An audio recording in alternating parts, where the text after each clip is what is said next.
한국 인터넷 커뮤니티에는 많은 공포 이야기가 돌아다니는데 그중 하나를 길게 소개할게. 어제 여름밤 도쿄에서 대학생이었던 민수는 한국으로 방학을 맞아 돌아오게 되었다. 공항에 도착하자마자 부모님이 안 계셔서 그는 방학 기간 동안 서울 외곽에 있는 작은 할머니 댁에서 지내기로 했다.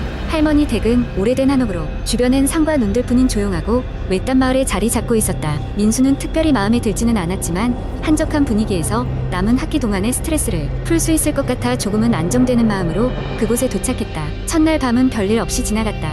할머니가 해주신 저녁을 먹고 나서 그는 할머니의 옛날 이야기를 들으며 즐거운 시간을 보냈다. 하지만 둘째 날부터 이상한 일이 벌어지기 시작했다. 밤이 되어서 잠을 자려고 누웠는데 어디선가 귓가에 속삭이는 소리가 들리기 시작했다. 처음에는 바람소리나 산과들에서 나는 자연의 소리일 것이라 생각했고 시골에서 자주 듣는 소리일 거라 치부했다. 하지만 그 소리는 점점 더 또렷하게 들려왔다. 여기야, 나 좀 봐도. 민수는 놀라서 일어나 주위를 둘러보았지만 방 안은 그저 어두울 뿐이었다. 기분이 찝찝해서 휴대폰을 켜고 빛을 비추며 방을 둘러보았지만 아무것도 이상한 건 없었다. 다음날 민수는 마을에서 자주 만나는 노인과 이야기를 나눈 끝에 그 지역에 전해지는 전설을 들을 수 있었다. 그가 묵고 있는 한옥은 오래전 마을에서 불미스러운 사건이 일어났던 장소라 했다. 마을 사람들은 그 집을 영혼들의 집이라고 불리며 그곳에선 종종 이상한 일들이 일어난다고 전했다. 민수는 조금 무서워졌지만 그래도 할머니와 함께 있는 동안은 무섭지 않을 거라며 마음을 다잡았다. 하지만 그날 밤 들리는 목소리는 더 뚜렷해지고 점점 방 안에서 무언가 움직이는 소리마저 들리기 시작했다. 이틀째 밤 민수는 방의 구석에서 희미한 형체를 발견했다. 그것은 할머니가 아닌 다른 여자였고 어두워서 얼핏 보이긴 했지만 그 형체는 노려보는 듯한 눈으로 민수를 보고 있었다. 갑작스런 두려움에 사로잡힌 민수는 방에서 뛰쳐나와 할머니 방으로 달려갔다. 자신이 본 것을 설명하려 했지만 할머니는 그저 달래며 괜찮아. 오래된 집이라 그럴 수도 있지. 그런데 내가 본 그 여자는 아마 이 집의 주인이었을 수도 있겠구나 라고 말했다. 민수는 할머니의 말이 이 일을 더욱 심각하게 받아들여졌다. 그 여자가 이 집의 주인이라니 대체 무슨 일이 있었던 것일까? 다음날 민수는 제대로 잠을 자지 못한 상태에서 마을 도서관을 방문하여 그 집에 대한 옛 기록을 찾기 시작했다. 수십 년 전 그 집에서 한 여자가 억울하게 목숨을 잃었는데 그녀는 끝내 원한을 풀지 못하고 이승을 떠돌고 있다는 내용을 찾아냈다. 마을의 작은 신문 비슷한 기록에도 이 사건이 꾸준히 언급되었고 그 여자가 아직도 그 집을 떠나지 못한다는 소문이 있었다. 그날 밤 민수는 처음 참을 수 없는 공포에 압도되어 집을 나와 밖에서 밤을 새워야겠다는 생각을 했다. 마당에 나가 앉아있는데 문득 주변이 조용해지더니 그 여자의 목소리가 들렸다. 도와줘, 억울해. 아무도 내 이야기를 들어주지 않아. 소름이 돋는 순간 민수는 여자가 전하고 싶어하는 메시지를 알 것도 같았다. 그는 다시 한번 집 안으로 돌아가서 그녀의 이야기를 듣기로 마음먹었다.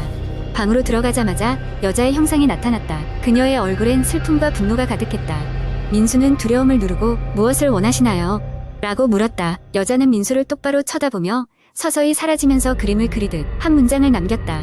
진실을 밝혀줘. 그 말이 남긴 여운에 민수는 사건의 진실을 밝히기로 다짐했다. 민수는 그 후로 마을 여러 곳을 돌아다니며 그 사건에 대해 더 많은 진실을 알아내기 시작했다. 그는 오래된 사건의 증거들을 찾아내어 마침내 그녀의 억울한 누명을 풀 수 있었다. 그로부터 얼마 후 다시 한번 꿈에서 그녀의 모습을 보게 되었는데 그녀는 이제 평온한 표정으로 감사를 전하며 사라져갔다. 그 후로는 더 이상 그 한옥에서 그 여자의 목소리가 들려오지 않았다. 이 사건은 오래도록 마을 전설로 남았다.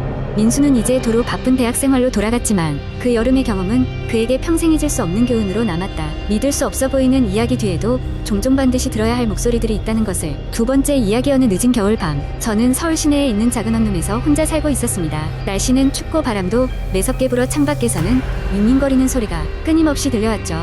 저는 따뜻한 이불 속에 몸을 말아넣고 노트북으로 영화를 보고 있었습니다. 공포 영화였죠. 어둡고 차가운 색감의 장면들이 제 방 안의 조명을 삼켜버릴 때마다 약간씩 오싹한 기분이 들곤 했습니다.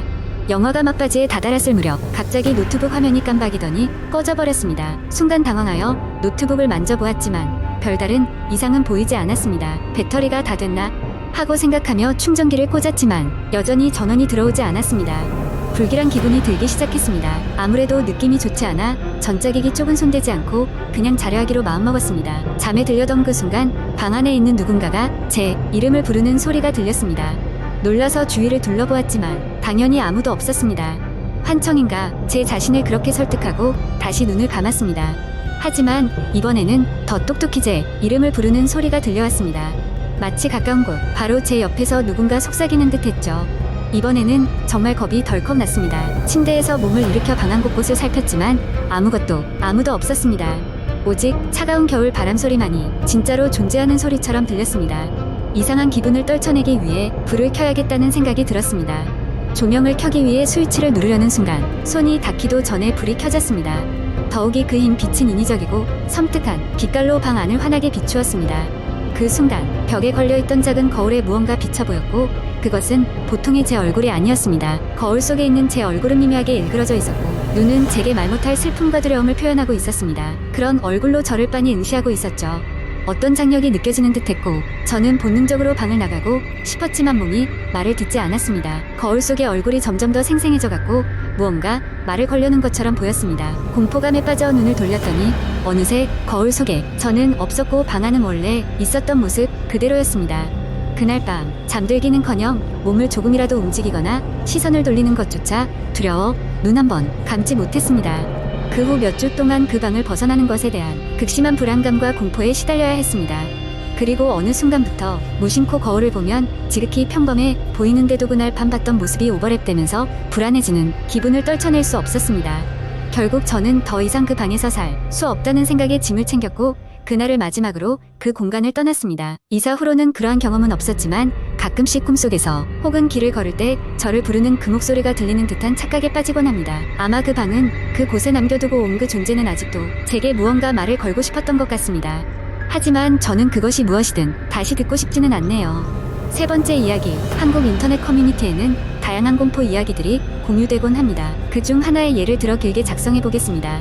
이 이야기는 사실과 허구가 뒤섞여 있으며 독자에게 스릴을 제공하기 위한 목적임을 명심해주세요. 때는 어느 늦가을의 밤, 한 대학생인 민수는 최근 학교에서 과제를 마치고 귀가하고 있었다. 평소와 달리 그날은 유난히 차가운 바람이 불어왔고 잎사귀가 떨어지는 소리가 그의 귓가에 속삭이는 듯 들려왔다.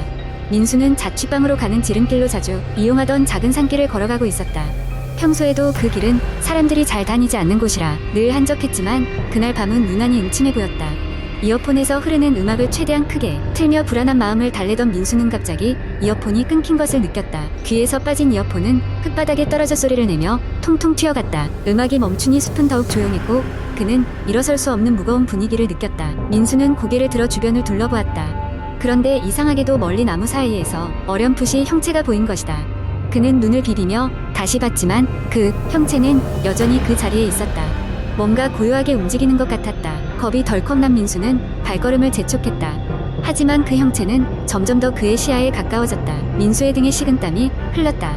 이상한 예감에 몸이 움직이지 않았다. 그 순간 형체는 서서히 뚜렷해져갔고 빛이 없는 그 어둠 속에서도 하얀 얼굴이 드러나기 시작했다. 두려움에 질린 민수는 재빨리 몸을 돌려 도망가기 시작했다. 까마득히 펼쳐진 어둠 속에서 그의 발소리는 유난히 더 크게 들렸고 그를 쫓아오는 듯한 인기척이 뒤에서 느껴졌다.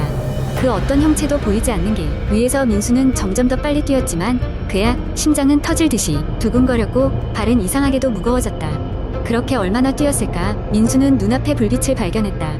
그 불빛은 그의 자취방이었다. 숨을 헐떡이며 문을 열고 방 안으로 들어간 그는 문을 잠그고 바닥에 주저앉아 떨리는 손으로 스마트폰을 열었다.